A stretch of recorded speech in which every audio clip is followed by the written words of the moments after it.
Damai sejahtera Allah yang melampaui segala akal, itulah yang memelihara hati dan pikiranmu sekalian di dalam Yesus Kristus Tuhan kita. Amin. Selamat hari Minggu, Bapak Ibu saudara-saudara jemaat yang dikasihi Tuhan kita Yesus Kristus. Kita dihantarkan Tuhan ke minggu ke-6 setelah Trinitatis hari ini. Dan Tuhan menyapa kita dengan firman-Nya, yaitu yang melalui firman Tuhan melalui Nabi Hosea dalam pasal yang pertama ayat 2 sampai dengan ayat 9. Hosea pasal 1 ayat 2 sampai dengan ayat 9. Demikian firman Tuhan, saya akan baca bagi kita. Ketika Tuhan mulai berbicara dengan perantaraan Hosea, berfirmanlah Ia kepada Hosea, "Pergilah, kawinilah seorang perempuan sundal dan peranakkanlah anak-anak sundal, karena negeri ini bersundal hebat dengan membelakangi Tuhan." Maka pergilah ia mengawini Gomer binti Diblaim. Lalu mengandunglah perempuan itu dan melahirkan baginya seorang anak laki-laki. Kemudian berfirmanlah Tuhan kepada Hosea, "Berilah nama Yisrael kepada anak itu, sebab sedikit waktu lagi maka aku akan menghukum keluarga Yehu karena hutang darah Yisrael, dan aku akan mengakhiri pemerintahan kaum Israel. Maka pada waktu itu aku akan mematahkan busur panah Israel di lembah Yisrael." Lalu perempuan itu mengandung lagi dan melahirkan seorang anak perempuan. Berfirmanlah Tuhan kepada Hosea, "Berilah nama Lo Ruhama kepada anak itu, sebab aku tidak akan menyayangi lagi kaum Israel, dan sama sekali tidak akan mengampuni mereka. Tetapi aku akan menyayangi kaum Yehuda dan menyelamatkan mereka demi Tuhan Allah mereka. Aku akan menyelamatkan mereka bukan dengan panah atau pedang, dengan alat perang atau dengan kuda dan orang-orang berkuda." Sesudah menyapi Lo Ruhama, mengandunglah perempuan itu lagi dan melahirkan seorang anak laki-laki. Lalu berfirmanlah ia, "Berilah nama Lo Ami kepada anak itu, sebab kamu ini bukanlah umatku dan aku ini bukanlah Allahmu." Demikian firman Tuhan. Saudara-saudara kekasih di dalam Yesus Kristus, Alkitab banyak memberikan ilustrasi untuk menggambarkan relasi atau hubungan dirinya sendiri dengan manusia. Ilustrasi untuk menggambarkan relasi Allah dengan manusia. Allah disebut sebagai Bapa dan kita anaknya. Dalam Mazmur 2 ayat 7 dikatakan, "Anakku engkau kuperanakkan hari ini." Maka hubungan kita dengan Allah itu seperti bapa dengan anak. Kemudian dalam Mazmur 23, hubungan kita dengan Allah itu seperti hubungan gembala dengan dombanya, di mana gembala selalu berupaya dengan segenap hati menuntun dombanya ke air yang tenang, ke padang rumput yang hijau, memberi kesejahteraan, memberi damai dan mengasihinya. Dan lalu kemudian Allah itu juga digambarkan seperti pemilik kebun anggur dan kita adalah tanamannya. Secara tersirat ini bisa kita temukan dalam kitab Kolose 2 ayat 7 tadi yang kita baca nas epistel. "Hendaklah kamu berakar dan bertumbuh di dalam Tuhan."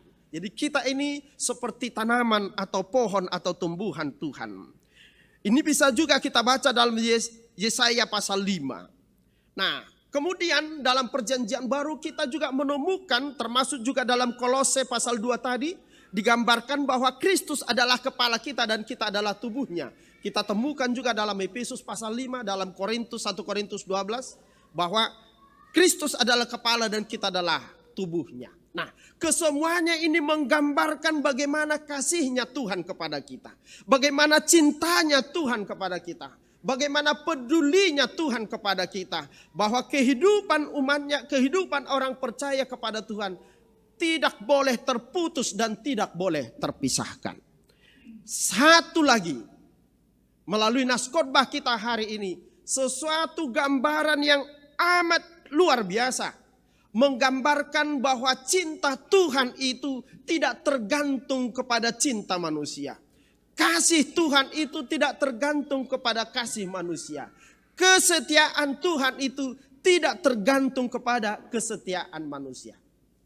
Dalam firman Tuhan hari ini, hubungan Allah dengan kita, hubungan Allah dengan umatnya digambarkan seperti perkawinan seorang hamba Tuhan, seorang nabi Tuhan yang bernama Hosea, yang diperintahkan Allah untuk mengawini seorang perempuan sundal. Kita mau sepakat dulu dalam hal ini. Saya tidak mau meneruskan khotbah ini kalau kita tidak sepaham. Bapak Ibu saudara-saudara, tahu arti perempuan sundal bukan? Baiklah. Ya, perempuan sundal. Kalau kita mau menerjemahkan itu dalam hati kita silahkan. Namun untuk semakin membuat kita mengerti akan firman Tuhan ini.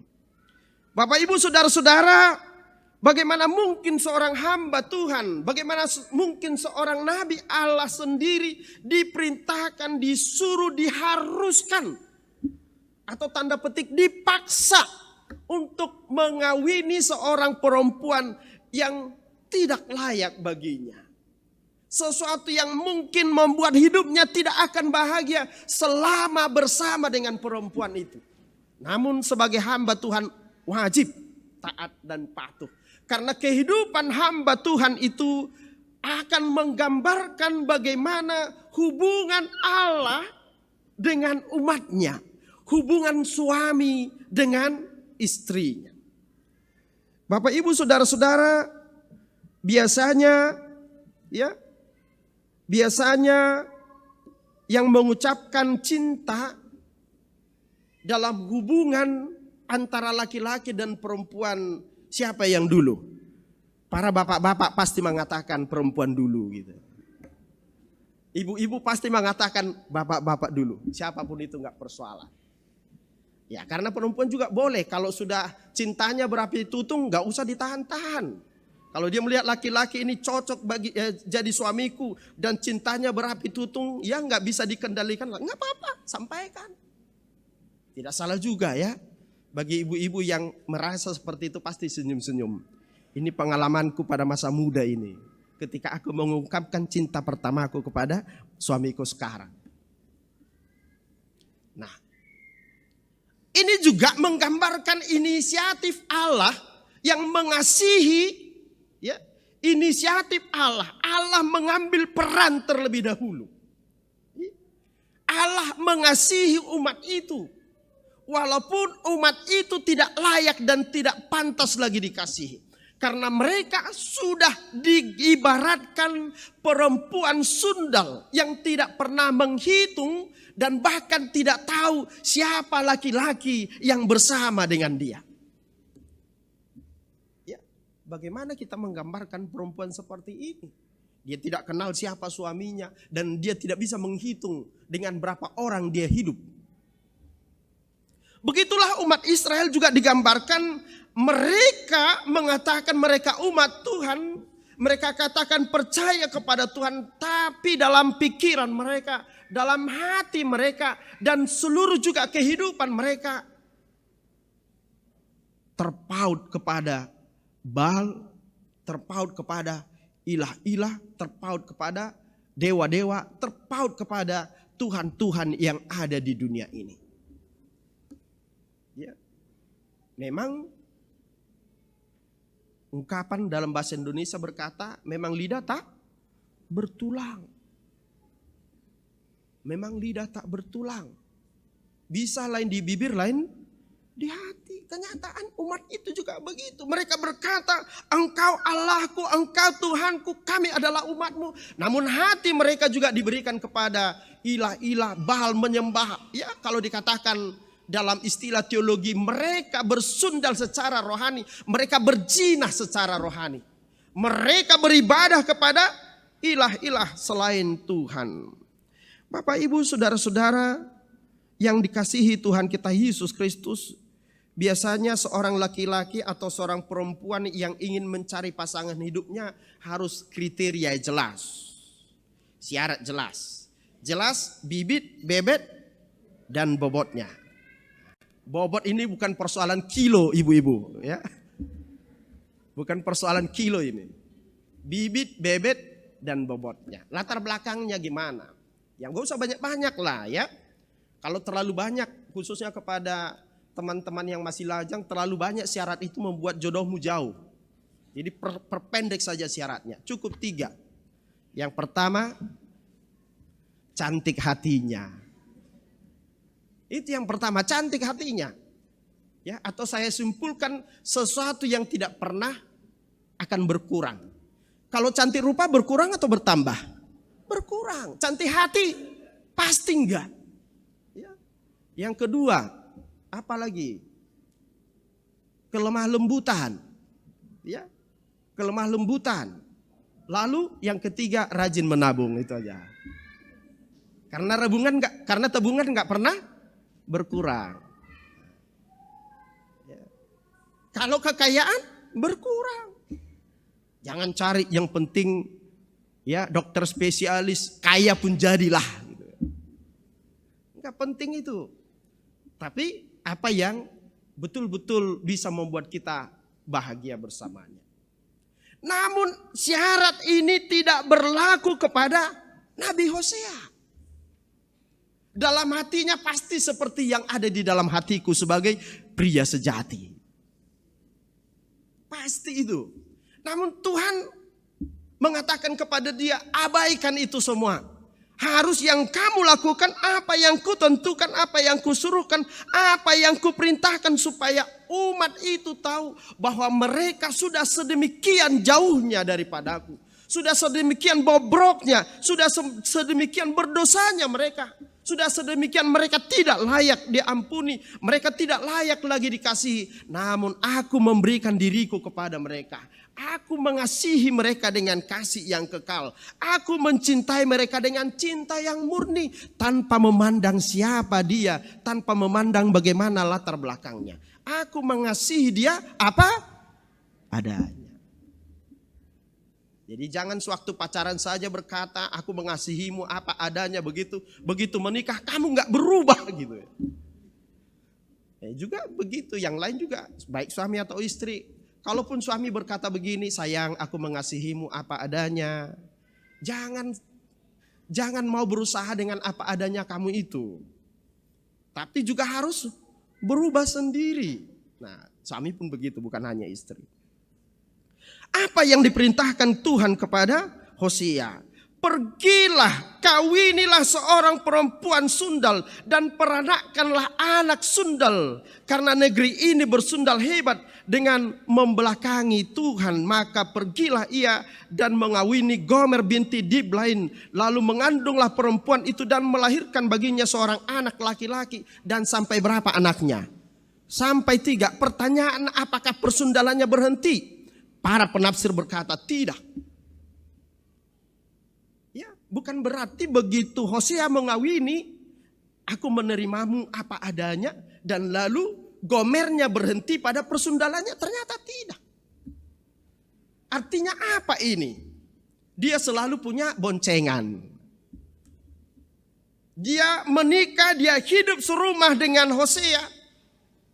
Atau mungkin juga tidak serumah, namun tetap juga membuka cabang di mana-mana. Atau dalam pagaran, dalam HKBP itu dikatakan membuka pagaran di mana-mana. Sehingga si Hosea barangkali tidak kenal wajah anaknya. Ini wajah anakku ini mirip siapa ya? Ini wajahku enggak, padahal enggak ada mirip sama sekali. Coba kita bayangkan kalau seorang bapak atau seorang suami punya anak, ya, Apalagi punya anak laki-laki kan langsung jelas itu. Lalu orang-orang bilang, Pak, itu anakmu yang pertama itu kok nggak mirip ya sama kamu ya? Lebih mirip bapak suami tetangga gitu. Pasti si bapak itu nggak makan 7 hari 7 malam mengenang kata-kata itu. Ini kenyataan dan fakta yang harus dialami seorang hamba Tuhan. Namun sebagai hamba Tuhan yang totalitas kehidupannya, yang keseluruhan hidupnya harus mengabdi kepada Tuhan, harus melayani Tuhan, dan harus menyampaikan pesan daripada Tuhan. Artinya dia mau menjadikan hidupnya dan hidup keluarganya menjadi khotbah yang hidup bagi umat itu dengan satu tujuan, umat itu sadar keberadaan mereka. Umat itu sadar keberdosaan dan kesalahan mereka. Supaya mereka mengenal diri mereka. Sudah betapa jauhnya mereka daripada Tuhan. Dan pada saat yang sama juga mereka semakin menyadari. Ya Tuhan, Engkau mengasihi kami dengan kasih kekal. Engkau mencintai kami dengan cinta yang murni. Sekalipun aku tidak layak, aku tidak pantas. Namun Engkau menerima aku sebagai istri yang Engkau kasihi. Sebagai anak yang Engkau kasihi. Bapak, Ibu, Saudara-saudara, jemaat yang dikasihi Tuhan kita Yesus Kristus. Maka pesan pertama dari khotbah ini yang mau kita renungkan dan mau kita hidupi dan kita aminkan sesuai dengan topik minggu, bahwa semua orang percaya, semua umat Tuhan, semua warga HKBP Tangerang Kota, terlebih yang beribadah di jam 8.30 ini, semua kita mau mengatakan Tuhan itu setia dan kasih-Nya selama-lamanya. Amin. Kepada siapa Bapak Ibu? Kepada saya. Bukan kepada Israel lagi. Israel itu sudah sejarah yang telah lalu di Alkitab ini. Terjadi berapa ribu tahun yang lalu. Tapi saya mau mengatakan Tuhan, kasih-Mu abadi, kasih-Mu kekal. Cinta-Mu murni, tidak memandang siapa aku. Walaupun setiap hari dan setiap saat aku berdosa kepadamu. Namun Engkau menyambut aku dengan tangan-Mu yang terbuka. Karena aku tahu dan aku sadari, aku percaya, aku imani sungguh-sungguh Tuhan, bahwa Engkau setia dan kasih-Mu tak pernah berubah. Bapak Ibu Saudara-saudara, ciri khas dari kitab Hosea adalah Kesed Yahweh, dikatakan dalam bahasa aslinya, atau kasih setia Tuhan. Kasih setia Tuhan. Bapak Ibu Saudara-saudara, jemaat yang dikasihi Tuhan kita Yesus Kristus. Kasih setia Tuhan inilah yang menentukan kita selamat atau tidak selamat. Ya. Kasih Tuhan inilah, kasih setia Tuhan inilah yang menentukan kita selamat atau tidak selamat. Nah, banyak sekali kita membaca Alkitab, bagaimana keselamatan kita itu tidak tergantung kepada diri kita. Atau disebut karena anugerah atau sola gratia. Hanya anugerah. Karena apabila Tuhan mempertimbangkan segala dosa kita, maka tidak ada seorang pun yang layak. Roma 3 ayat 23. Sebab semua orang telah berbuat dosa dan telah kehilangan kemuliaan Allah. Mereka tidak layak lagi menyatu dengan Tuhan. Mereka tidak layak disambut Tuhan. Mereka tidak patut mendapat keselamatan. Namun oleh kasih karunia di dalam Yesus Kristus melayakkan kita sekalipun kita tidak layak. Karena itu Bapak Ibu Saudara-saudara, hiduplah senantiasa dalam kasih Tuhan ini.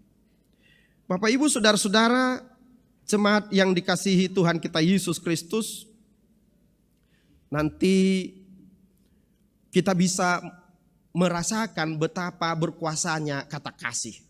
Ya. Dalam Yohanes 3 ayat 16 dikatakan, karena begitu besar kasih Allah akan dunia ini sehingga Ia mengaruniakan anaknya yang tunggal supaya setiap orang yang percaya tidak binasa melainkan beroleh hidup yang kekal. Pertanyaan, apakah dunia mengasihi Allah? Dunia mengasihi Allah itu tidak? Tidak. Namun apakah kasih Allah itu berubah? Tidak. Apakah kadarnya juga berubah atau berkurang? Tidak. Nah, ini yang menjadi Injil bagi kita. Menjadi kabar baik bahwa Tuhan menerimaku, Tuhan menerimamu, Tuhan menerima kita sebagai istrinya yang dikasihi, yang dikuduskan, disucikan supaya tidak bercacat, sebagai anaknya yang dipelihara dengan kasih sayangnya. Maka kuasa Tuhan, kuasa kasih itu sangat besar dalam membangun hubungan kita dengan Allah. Dan tentu kasih itu juga akan berkuasa juga membangun hubungan di antara sesama kita. Nanti begitu Bapak Ibu sampai di rumah, coba ucapkan ini. Sayang, aku mengasihimu dengan kasih yang kekal. Dan aku akan setia kepadamu apapun yang terjadi. Lihat respon suamimu. Kalau suami mengatakan, nah gue udah ketamnin lah gitu. Berarti si istri itu pertanda gak pernah mengucapkan sayang kepada suaminya. Atau suami begitu mengatakan kepada istrinya, sayang aku mengasihimu dengan kasih yang kekal. Dan kesetiaanku kepadamu tidak pernah berubah. Lalu istrinya mengatakan gombal kata gitu. Itu pertanda bahwa si suami itu hanya ketika mengatakan cintanya, mengatakan cinta kepada istrinya, sesudahnya tidak pernah lagi. Cinta itu terkubur dalam-dalam. Nah, nanti sampai di rumah Bapak Ibu boleh praktekkan ini ya. Lihat kuasanya. Apakah keluarga itu semakin bahagia atau semakin menderita? Semakin erat hubungannya atau semakin terpisah? Pasti saya yakin semakin erat.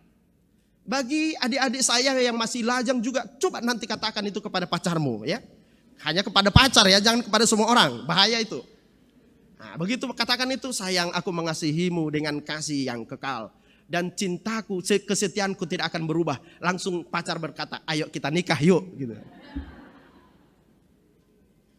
Tapi martupol dulu ya. Nah, harus martupol dulu, jangan nikah yang sembarang. Nah, kasih setia Tuhan yang tidak berubah. Dan kasih itu yang menghidupkan kita, kasih itu yang menyelamatkan kita. Yang kedua, tentu hubungan suami dan istri seperti digambarkan hubungan Allah dengan umatnya tidak akan terbangun tanpa pengorbanan dan tanpa kerendahan hati. Tidak akan mungkin kita setia tetap dengan Tuhan. Tidak mungkin Hosea tetap setia dengan Gomer tanpa pengorbanan, paling tidak pengorbanan perasaan. Bayangkan 5 tahun, ya penafsir berkata kira-kira mereka menikah selama 5 tahun. Bayangkan 5 tahun kita menikah dengan orang yang tidak pernah kita cintai dan tidak pernah kita sayangi. Kita bagaikan hidup dengan seekor ular di rumah kita. Ya. Tapi Hosea menjalani itu dengan ikhlas. Begitu menggambarkan perasaan Allah kepada umat Israel. Betapa hancurnya hati Tuhan karena perzinahan rohani mereka. Karena persundalan rohani bangsa itu. Kalau kita memperhatikan pasangan kita bersama dengan perempuan lain. Bersama dengan laki-laki, mereka tertawa bahagia. Betapa hancurnya perasaan kita. Begitupun perasaan Allah, begitu melihat umat Israel menyembah ilah-ilah, memberikan persembahan kepada Baal, betapa hancurnya Allah, hati Allah itu. Namun Allah tidak pernah memutus kasih-Nya. Karena itu Allah membangunnya dengan pengorbanan. Allah membangunnya dengan kerendahan hati. Andaikan Allah berkata, kamu tidak ada apa-apa, kamu adalah hanya ciptaanku, maka aku membuangmu, maka terbuanglah bangsa itu. Namun Allah menahan itu, menahan rasa sakit itu. Allah berkorban, Allah merendahkan dirinya. Apalagi lewat Yesus Kristus. Dia sendiri datang untuk merangkul manusia yang berdosa supaya diselamatkan. Bapak, Ibu, saudara-saudara, jemaat yang dikasihi Tuhan kita Yesus Kristus. Maka pengorbanan seperti ini juga akan mengingatkan kita kepada pengorbanan seorang istri kepada suaminya. Apa itu? Ini saya seringkali kasihan dengan ibu-ibu ini. Setiap hari menyediakan kopi bagi suaminya. Kopi harus panas lagi. Menyediakan makanan, dihidang di meja. Pernahkah suami mengatakan terima kasih? Terima kasih sayang. Gitu.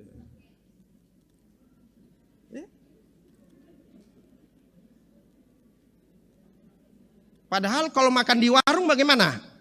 Makan di warung udah dibayar. Apalagi katanya? Makasih ya Bu. Gitu. Udah dibayar. Ngapain diucapkan lagi terima kasih? Bukan melarang saya ya. Tapi coba praktekkan itu di rumah. Begitu sampai di rumah, istri menyediakan kopi atau makanan bagi suaminya. Lalu suami berkata, makasih ya sayang kepada istrinya. Lalu istrinya berkata, Bapak sehat? Atau juga dikatakan, jangan-jangan ini pesan terakhir. Karena kenapa? Enggak pernah.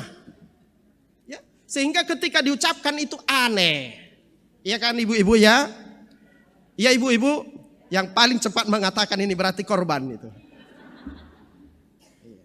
Enggak pernah. Karena itu ketika dikatakan, ini suamiku seperti aneh nih. Pegang, Bapak sehat rupanya. Atau jangan-jangan ini pesan terakhir. Jadi ketika suaminya berangkat, Pak hati-hati ya. Nah, Bapak Ibu saudara-saudara jemaat yang dikasihi Tuhan kita Yesus Kristus, Allah mengorbankan dirinya, mengorbankan perasaannya, mengorbankan kemuliaannya untuk tetap memberikan supaya membangun hubungan itu dengan kita. Allah yang di atas, Allah yang maha tinggi, dia datang menjumpai kita untuk apa? Supaya kita tetap terpaut dan terjalin dengan Tuhan dan menyatu dengan Tuhan. Yang ketiga, Bapak Ibu saudara-saudara, hendaklah seluruh hidup kita ada dalam kehendak Tuhan. Hendaklah seluruh hidup kita ada dalam kehendak Tuhan. Bapak Ibu saudara-saudara jemaat yang dikasihi Tuhan kita Yesus Kristus, bukan hanya istrinya tetapi termasuk juga anak-anaknya. Anak yang pertama bernama Yisrael. Itu menggambarkan bagaimana isi hati Tuhan yang akan terjadi kepada umat itu. Dikatakan di dalam ayat yang ketiga tadi, ya. Ayat yang keempat, berilah nama Israel kepada anak itu, sebab sedikit lagi maka aku akan menghukum keluarga Yehu karena hutang darah Israel, dan lalu kemudian aku akan mematahkan busur panah Israel di lembah Israel. Jadi nama anak pertama bagi Hosea itu menggambarkan isi hati Tuhan, rencana Tuhan ini yang akan terjadi. Lalu anak kedua bernama Lo-ruhama. Dari sini kita kenal kata rahim, Allah yang maha rahim atau Allah yang maha rahmat. Aku tidak lagi mengasihani. Nah, itu menggambarkan bahwa Allah sudah seperti kehilangan cinta kasih bangsa itu. Sehingga mereka tidak layak lagi dikasihi. Lalu anak ketiga namanya Lo-ami. Dalam bahasa Ibrani, am itu artinya bangsa, ami itu artinya bangsaku. Lo itu artinya tidak. Jadi mereka bukan lagi bangsaku. Artinya bahwa keseluruhan keluarga baik pribadi Hosea, baik istrinya, baik anaknya juga menggambarkan bagaimana mereka sebenarnya tidak layak lagi diterima kembali. Namun pesan firman Tuhan ini kepada kita apa? Kita tidak mau mengalami hal yang sama seperti yang dialami oleh umat Israel. Kan begitu? Kalau kita melihat si anu itu begini, jangan kamu begitu. Itu artinya kita tidak mau mengalami hal yang sama dengan yang dialami mereka. Bangsa Israel juga ketika khotbah ini sampai kepada kita, ketika Hosea bernubuat kepada bangsa Israel, sebenarnya Tuhan menghendaki mereka bergerak, mereka bergeser, mereka meninggalkan kehidupan yang lama untuk masuk kepada kehidupan yang baru supaya menyatu, hidupnya menyatu dengan Tuhan. Sama seperti hidup Hosea. Keluarganya, hidupnya, anak-anaknya bahkan menyatu dengan rencana dan kehendak Tuhan. Maka ini juga pesan firman Tuhan ini kepada kita supaya hidup kita menyatu dengan Tuhan dalam kehidupan kita. Kalau dalam epistel tadi dikatakan, hendaklah kamu berakar dan dibangun di dalam Dia. Di dalam Dia itu siapa? Tuhan. Dan juga seterusnya dikatakan kamu telah menyatu dengan Kristus dalam kematian dan kebangkitannya. Artinya bahwa hidup kita tidak bisa terpisahkan dari Allah. Hidup kita tidak bisa terpisahkan dari kasih Allah. Karena itu Bapak Ibu Saudara-saudara, kita mau mengaminkan juga bahwa segala penghukuman Tuhan kepada Israel juga dibarengi dengan janjinya. Kalau kita membaca dalam ayat yang ke-7 tadi, tetapi aku akan menyayangi kaum Yehuda dan menyelamatkan mereka demi Tuhan Allah mereka. Bukan dengan panah atau pedang, bukan dengan alat perang, bukan dengan kuda dan orang-orang berkuda dan seterusnya. Tetapi Allah menyelamatkan itu dengan kasih-Nya. Sekali lagi, penghukuman Tuhan tidak pernah ansih, murni penghukuman. Dalam penghukuman Tuhan selalu ada kasih-Nya. Supaya penghukuman Tuhan itu semakin memurnikan umatnya, semakin memurnikan anaknya, semakin memurnikan jemaatnya. Karena kasih Tuhan itu menghendaki kita satu dan sama dengan Dia dalam kekudusan dan kesuciannya. Maka mari kita persembahkan hidup kita menjadi milik Tuhan. Dan mari menyatu dengan Tuhan selalu dalam kehidupan kita. Supaya hidup kita tidak terpisah dari Allah. Karena apabila kita tetap bergantung kepada Allah, maka kita akan berbuah yang lebat. Seperti ranting anggur yang tidak pernah terpisah dari pokoknya. Maka marikah kita kembali kepada kehidupan kita. Dalam pekerjaan kita, dalam keluarga kita. Tunjukkan, ungkapkanlah rasa cinta kita kepada Tuhan lewat perkataan kita yang membahagiakan dan menyukacitakan Tuhan, lewat perbuatan dan segala tindak tanduk kita yang memuliakan Tuhan. Amin.